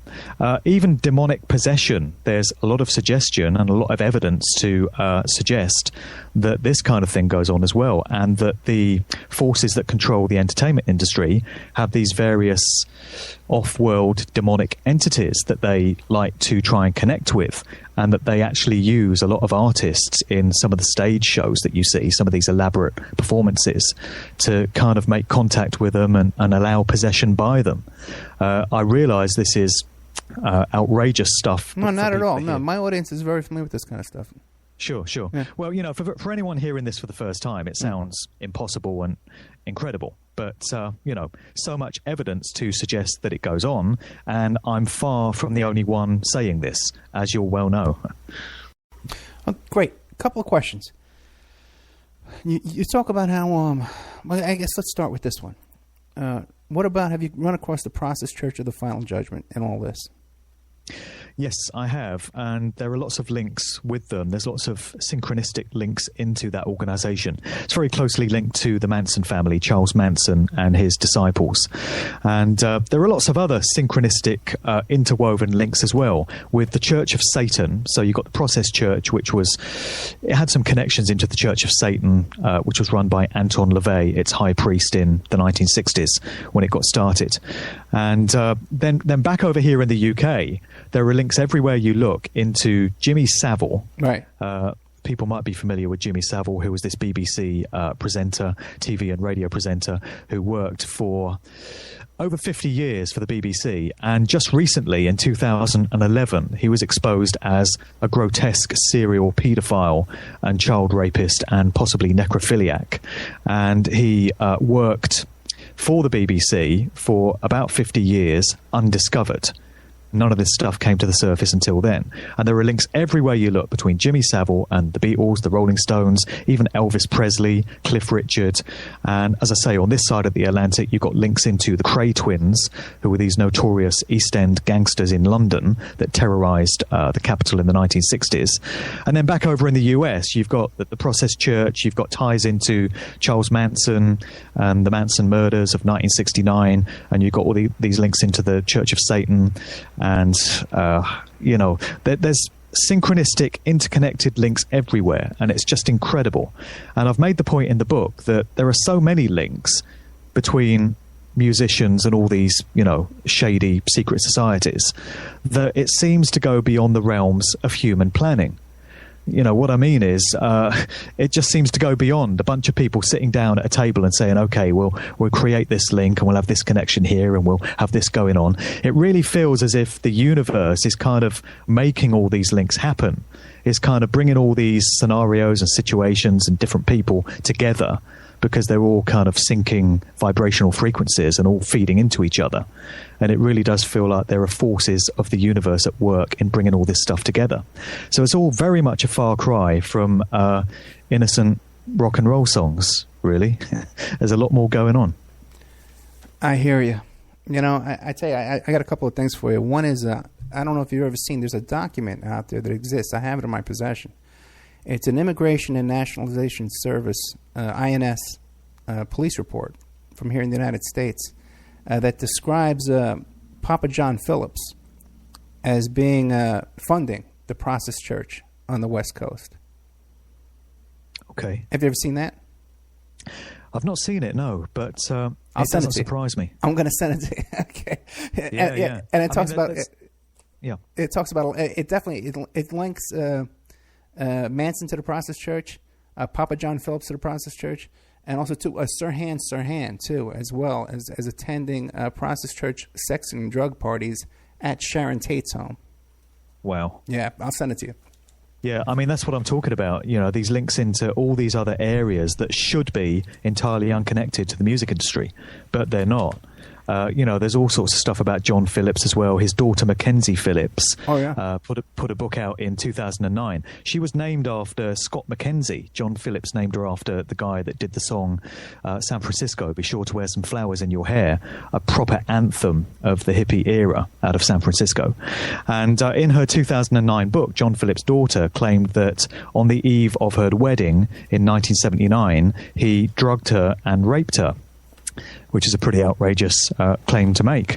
And then you do some digging and you find out that John Phillips was a drug dealer towards the end of his days, and he used to have this racket going where he had a book of stolen prescriptions that he used to get hold of pharmaceutical drugs, and he used to trade these with drug dealers in order to feed his own narcotic habit. So, there's lots to know about John Phillips, but there is about everyone, all the key players in that scene. Yeah, Phillips was also a suspect. What's his name?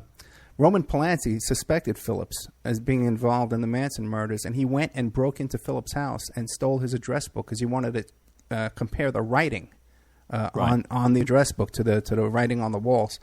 You mentioned, too, this is very interesting. You mentioned that he raped Mackenzie Phillips the night before her wedding. I had on Jimmy Savile's great niece on my show, she was first molested by Savile in front of her whole family when she was about 12 years old, 10 or 12. But then he showed up again at her engagement party when she was about to get married, and he molested her there. I'll have to dig that show out of your archives. I'll send it to you, my friend. I'm going to send you a lot of stuff. Yeah. I mean, what a piece of work Savile was. And how the hell did he get away with that for 50 years working for the BBC? I mean, the BBC don't emerge out of my book looking too pleasant, to be honest. There's an entire chapter on their true nature. They're basically a propaganda arm for the British government and the British establishment, very much tied into MI6, and absolutely infested with paedophiles. And all this is even starting to make the mainstream news over here. They can't keep the lid on it. It's gone beyond the realms of the alternative media, and you even have mainstream newspapers reporting on it. So many DJs and presenters are now being thrown to the dogs, presumably to keep the heat off the real perpetrators who would be, more deeply involved in the BBC. But, so you got all that going on. And are they still reporting daily on Savile? No, the Savile stuff has pretty much died down, but they still throw the occasional name to the dogs. So we've got a very famous radio DJ over here called Tony Blackburn, who was the first DJ on Radio 1 when it launched in 1967. And he's been with the BBC ever since. So almost 50 years. And I'm sure he was looking forward to 50 years of service next year. But a couple of weeks ago, his name was implicated in this ongoing investigation into historical paedophilia at the BBC and beyond. And his name came up in connection with an investigation of this 15-year-old girl that was a dancer on the BBC's Top of the Pops back in 1971. And she says that she was molested and sexually abused by two prominent DJs. And Savile is assumed to have been one of them. Surprise, surprise. But Tony Blackburn seems to be getting suggested as the other name.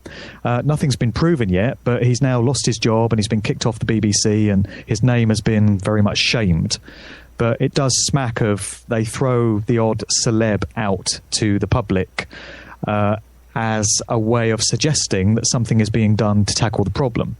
And I think the problem runs very deep indeed, but they just hope that by throwing the odd household name out there, people will forget all about it and not look any deeper. What about Prince Andrew? Are they still talking about him?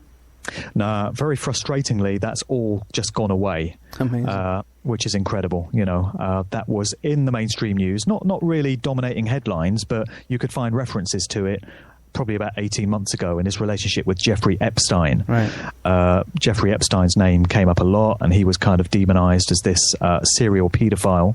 And the press were questioning the nature of Prince Andrew's friendship with him, but it's all gone away. They've managed to brush that one under the carpet, and people have just forgotten about it and gone back to the X Factor and the football and all these other things they put out there to distract us. Amazing. You may not know this, but one of the young girls who led the lawsuit against him, that is still ongoing right now, by the way. That federal lawsuit still continues to this day. Virginia Roberts was an employee of Donald Trump, our presidential candidate here, that I'm sure you've heard that name. Okay, once or twice, yeah. Yeah, she was an employee of his and was procured by a woman named Ghislaine Maxwell for Epstein. And Ghislaine Maxwell, even after Epstein was convicted, attended Chelsea Clinton's, Hillary Clinton's daughter, attended that wedding. She was at the Clinton wedding, even after all this. And you'd think with this election going on that this stuff would come up, but for some reason it does not. Yeah, well, I think that says something about the true nature of the corporate media that we have and what their agenda is and who owns them. Because if we had real journalists uncovering real stories and they were free to go wherever the truth took them, then we'd see some very different things in the headlines to what we do. I mean, how is it that it's probably the same over there, but certainly in the UK, if you go to the average newsstand on any given day, you'll find 10 national newspapers, and they're all carrying the same goddamn story on the front page. Whereas you would think if all these journalists were going out there and sniffing out stories and going, wherever their nose took them, you'd have 10 different stories, because one newspaper would consider this story to be the most important, but they all run with the same story and often the same quotes and the same people being interviewed. And that's because all these corporations, whether it's TV news, whether it's so-called newspapers, whether it's radio news, whether it's prominent news websites, they're all owned ultimately by the same individuals and the same organizations, just the same as with all things. When you follow the power pyramid far enough up, you find that it's always the same people controlling things. Just with regard to Jeffrey Epstein, that name Epstein, I'm not suggesting any kind of significant links here, but I just throw it in as a matter of curiosity.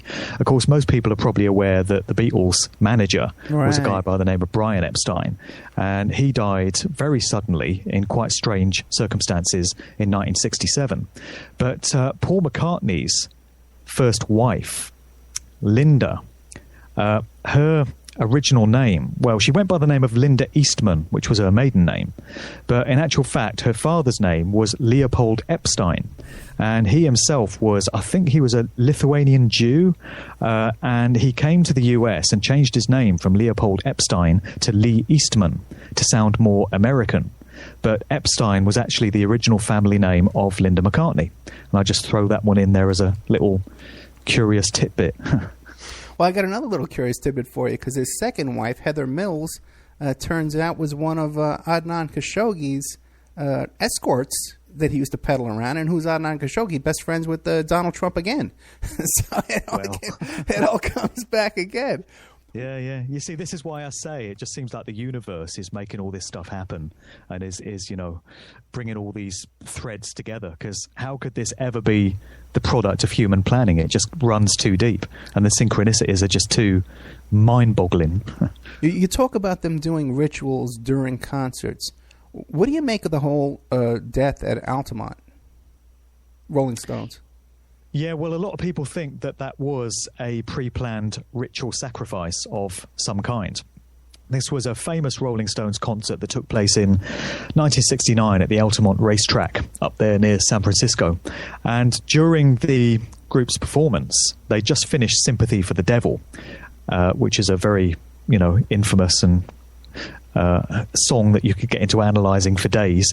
And a lot of people think that this was the song that was playing when this poor lad, Meredith Hunter, was stabbed to death, but they'd actually moved on to the next song. But it's kind of gone down in rock legend lore that it was Sympathy for the Devil that was playing.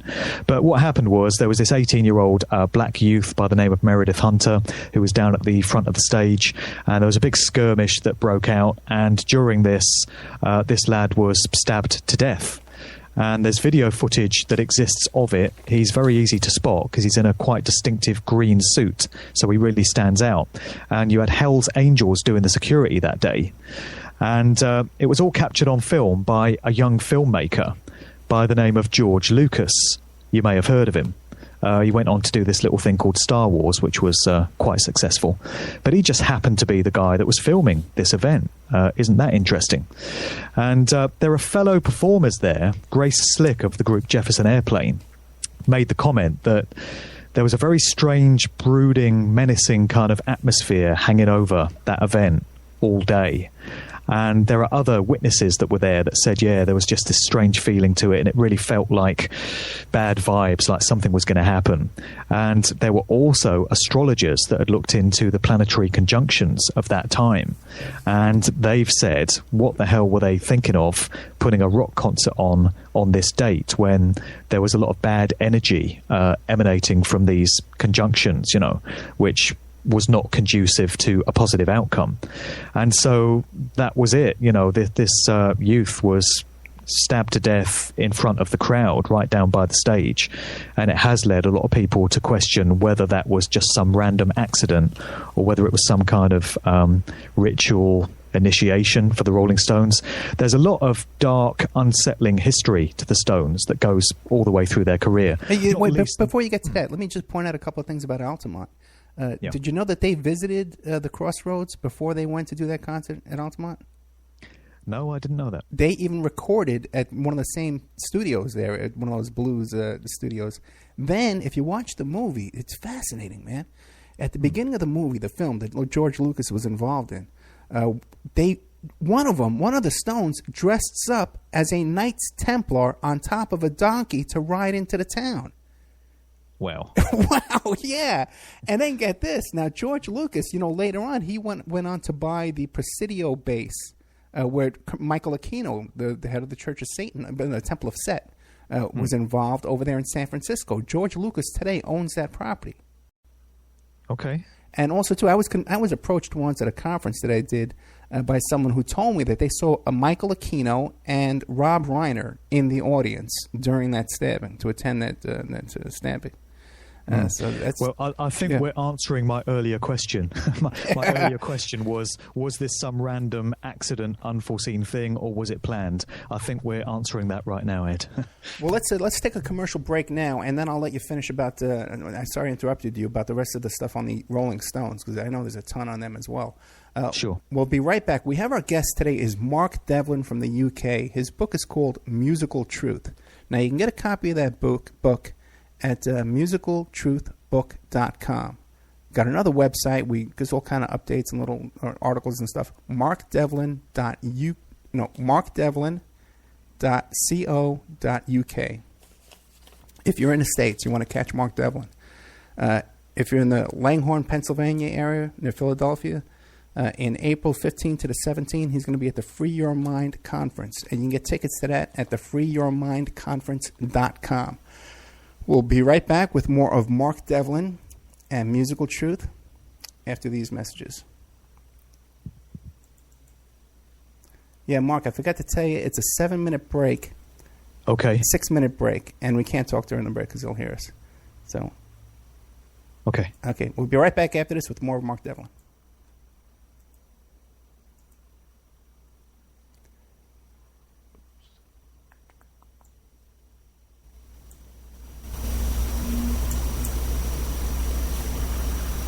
And now, a word from our sponsors. Pacific West Bamboo, your premier source for sustainable building material. They provide construction-grade and craft-grade bamboo material for all your indoor, outdoor, and gardening needs. Contact them for event planning and display building as well.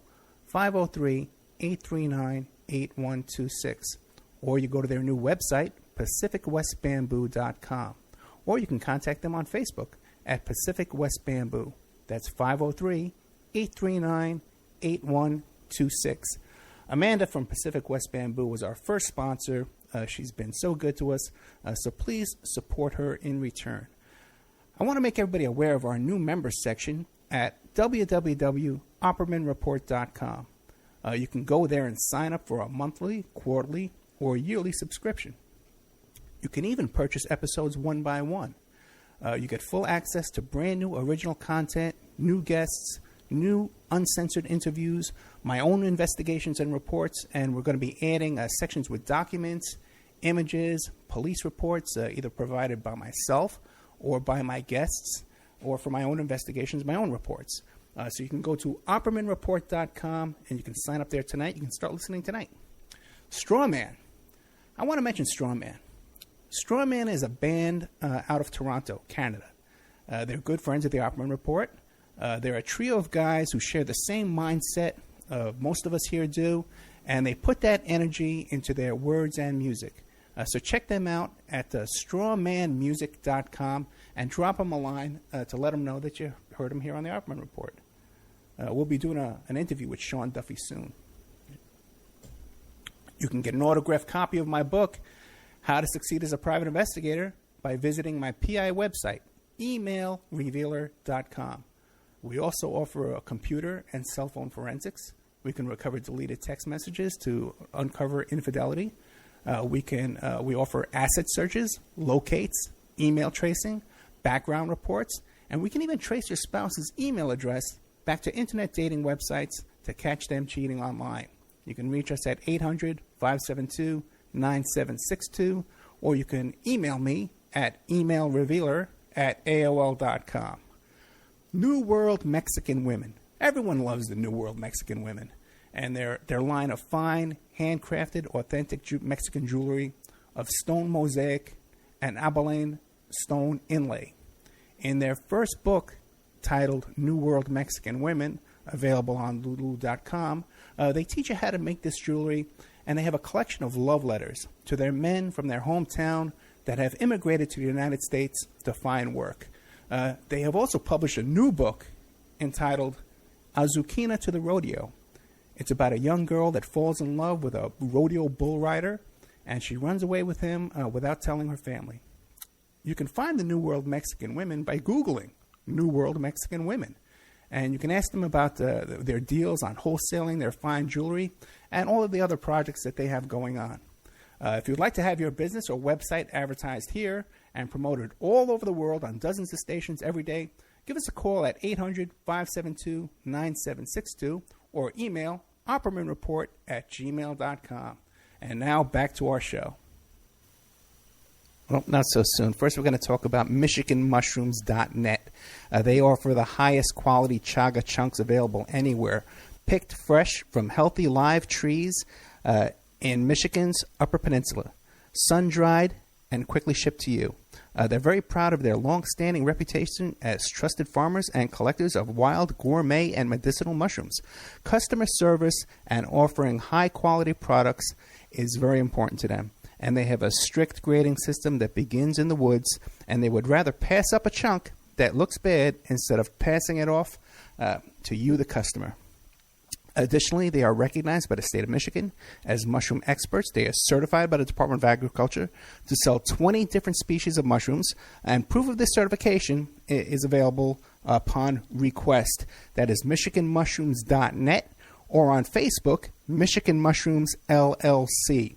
Got a brand new sponsor, The Rodeo of Doom by Miguel La Sala. The year is 2384, and Henry Fields is a down-on-his-luck adjunct professor in the architecture department at Andreas Tangen University in Los Angeles. But he has one thing going for him that others don't. He has enough of the coveted EP14 to live to be 200 if he wants to. Not that hard. When he saves a woman for certain death with a few drops of the EP14, a corrupt government agency tries to blackmail him into selling off his supply. Just when it seems like it might be a good idea, all hell breaks loose. The Rodeo of Doom was written by Miguel La Sala and edited by Margaret A. Harrell, the author of Keep This Quiet, memoir series. Now, she was also the copy edited Hunter S. Thompson's breakthrough book, Hell's Angels. According to Harrell, the Rodeo of Doom will grip you and pull you into the wild ride of a different reality.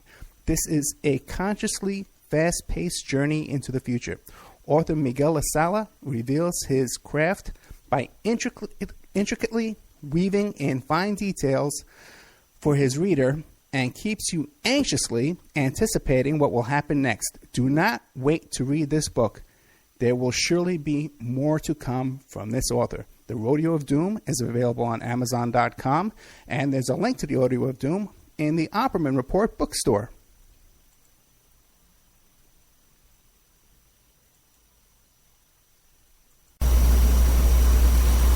Okay, welcome back to the Opperman Report. I'm your host, Private Investigator Ed Opperman. Today here we're with Mark Devlin from the UK. His book is called Musical Truth. Now, that book is available also on Amazon.com, but you can go to the Opperman Report bookstore or the Opperman Report blog, and we'll have a link to it on there as well. His other website is markdevlin.co.uk, and if you're in the U.S., he's going to be coming to the States, down to Pennsylvania, Langhorne, Pennsylvania, April 15th to the 17th at the Free Your Mind Conference. You can get tickets at freeyourmindconference.com. Okay, Mark, are you there? I'm still here, Ed, yeah. I sent you that INS, Doc. I sent it to you on Skype, okay? And I'm going to send you some other stuff, too. I'm going to send you an interview I just did recently with Hank Harrison, the father of Courtney Love. Okay. And the last 10 minutes of the show, he springs out of the blue that when Courtney was working over at MTV, that he tells me, Ed, they were doing satanic rituals and sacrifices over there at MTV. And I says, How do you know? Hank, how do you know? I love Hank, by the way. We've become friends, I says, Hank, how do you know? He says, Ed, do you know a guy named Ken Anger? I says, yeah. Kenneth Anger, yeah. Yeah. He says, yeah, Ken Anger told me. I says, you know Ken Anger? He says, oh, yeah, I've known Ken Anger for years. So, it's just, I'm going to send you that. I'll send you the Savills and I'll send you a bunch of stuff. Okay, you're going to like it. There's one thing I wish I could send you. You were talking about how these rock stars, pedophilia, and their kids being involved in rituals. I have a video just recently sent to me of a very famous rock star's daughter. She's not underage. She's over the age.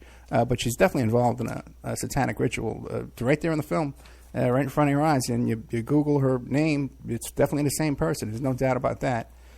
Just came to me by someone who was connected with the Son of Sam cult in New York City, again, with the Process Church and Manson and all that stuff. Yeah. But, Mark, I left you off. We were talking about the Rolling Stones. What else do you have on them? Yeah, just to finish up with them, I just make the point in the book that sudden death has seemed to follow the Rolling Stones around throughout their career. So we had the sudden, unexpected death of Brian Jones, who was the founder member of the Stones, and that occurred on the 3rd of July 1969, which interestingly was 2 years to the day before the death, or the reported death, of Jim Morrison of The Doors, who was found dead in a bathtub, we're told, on the 3rd of July 1971 in Paris, so exactly 2 years apart.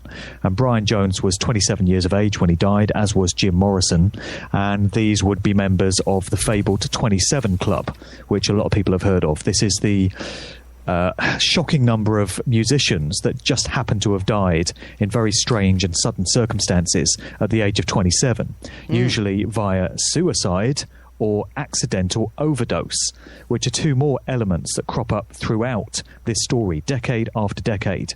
You get suicides and accidental overdoses. Right.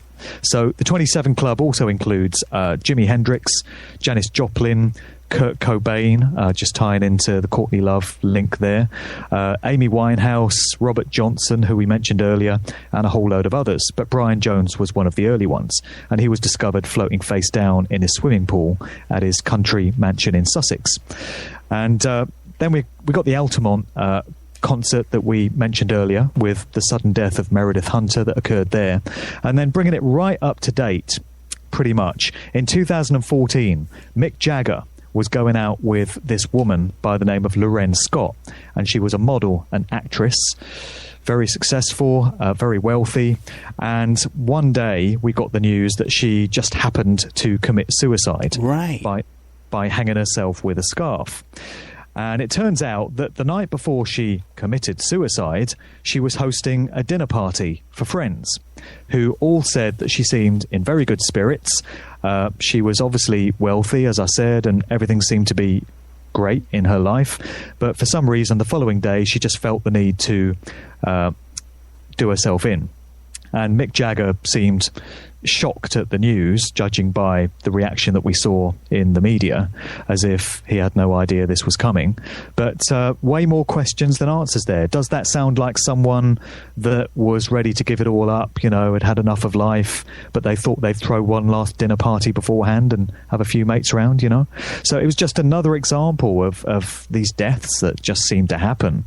And when you delve into the history of the Rolling Stones, you find that there was a very close association with the guy that you just mentioned, Kenneth Anger, who was a practicing Satanist himself and a satanic filmmaker.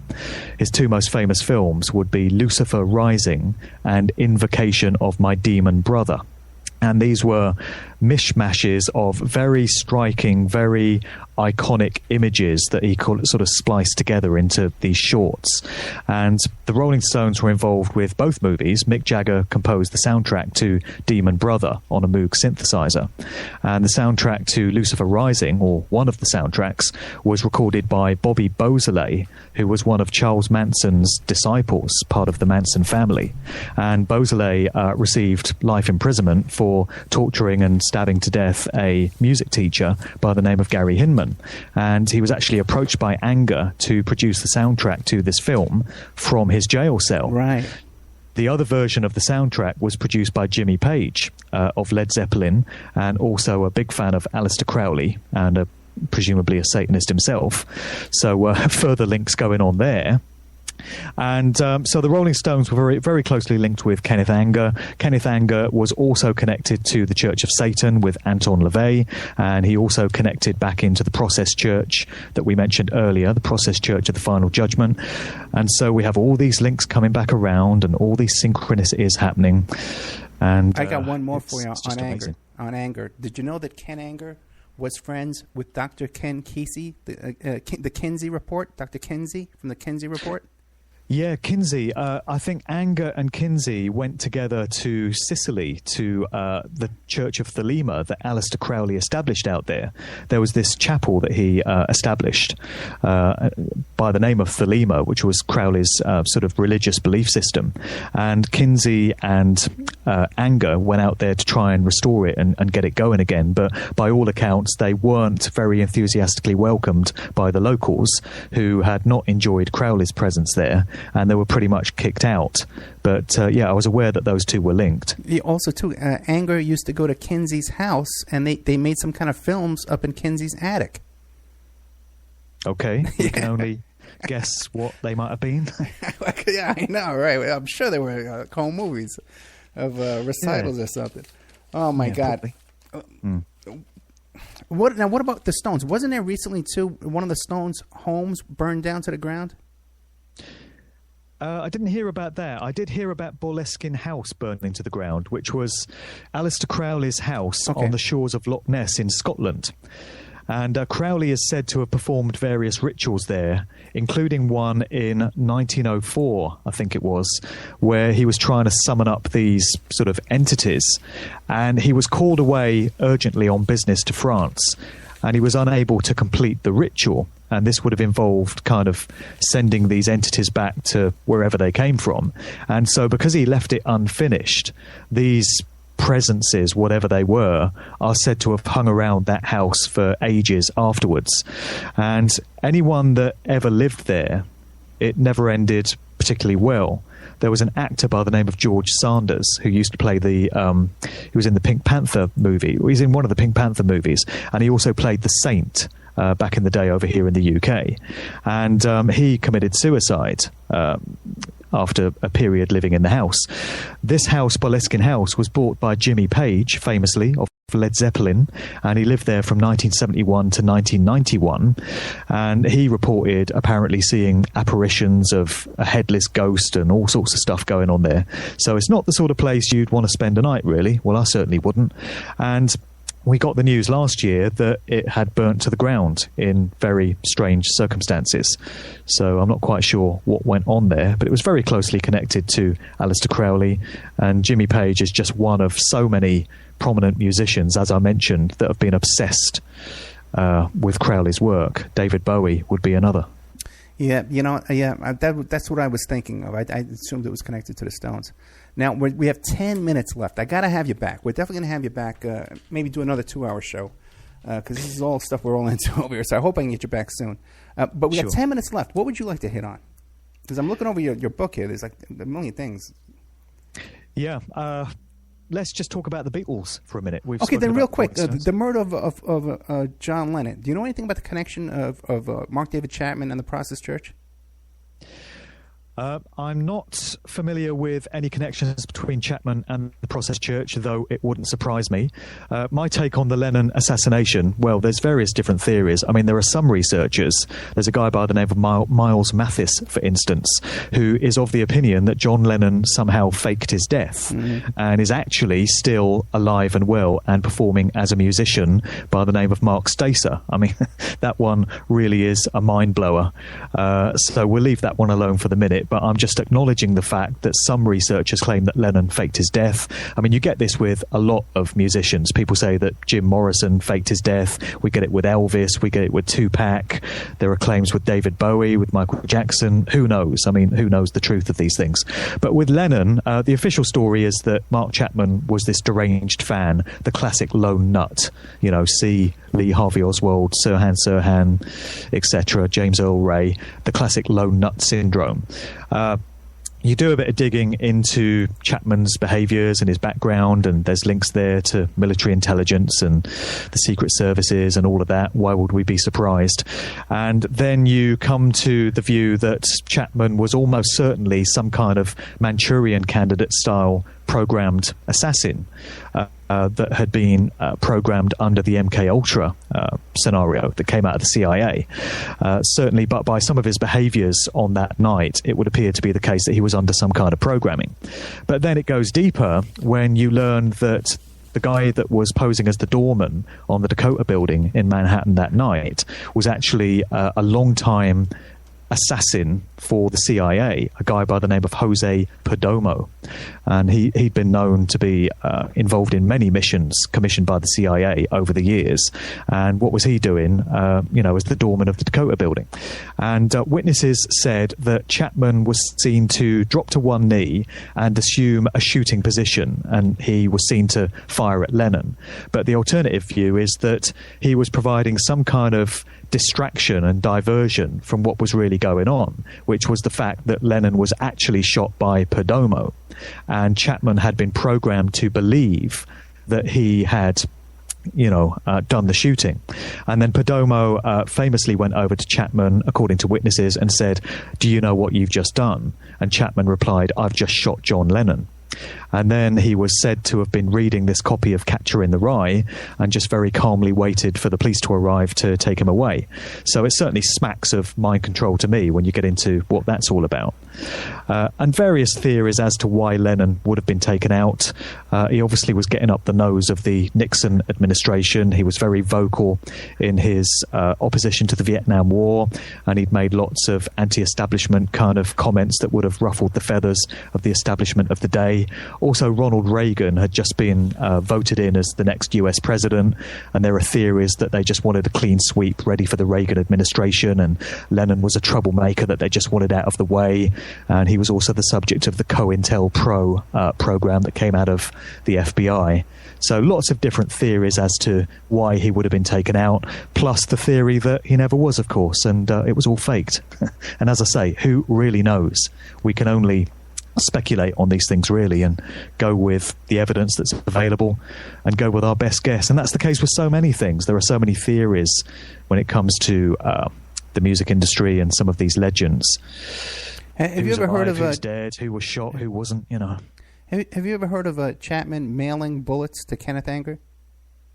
Nope, not that one. Okay. And what about him doing some kind of ritual in the park? Not that one either, no. Okay. Yeah, those are two, fringe ones that I'm looking into. Okay. Got 6 minutes left. What about the swap out of Paul? What do you think happened there? Yeah, I mean, this is really contentious territory. This is the theory that the real Paul McCartney died in 1966 and was replaced by an imposter. But again, there are different alternate theories to that. Some people think that Paul McCartney was replaced in 1966, but that it was a temporary replacement. And for some reason, they wheeled in an imposter to play his part for a year or two, and then the real Paul McCartney came back. So, nothing is ever clear-cut in this. But the popular sort of conspiracy theory is that the real Paul McCartney did indeed die in 1966. The main version of that theory contests that he was involved in a car accident, that it was this tragic thing that was unforeseen, and the rest of the Beatles and their manager Brian Epstein and the forces that controlled the Beatles panicked and thought, my God, what are we going to do if Paul is dead? This is the end of the Beatles. It's going to traumatize these millions of fans that they've got. And, the Beatles were presumably being used for an agenda, for a mission. A lot of people think that the Beatles were all about social engineering and mind control on a mass basis. They were big assets of the forces that were bringing all this about. And it was a real spanner in the works for Paul McCartney to have died. And so they had to very quickly bring in a replacement that they could pass off as Paul and hope that the general public would be none the wiser.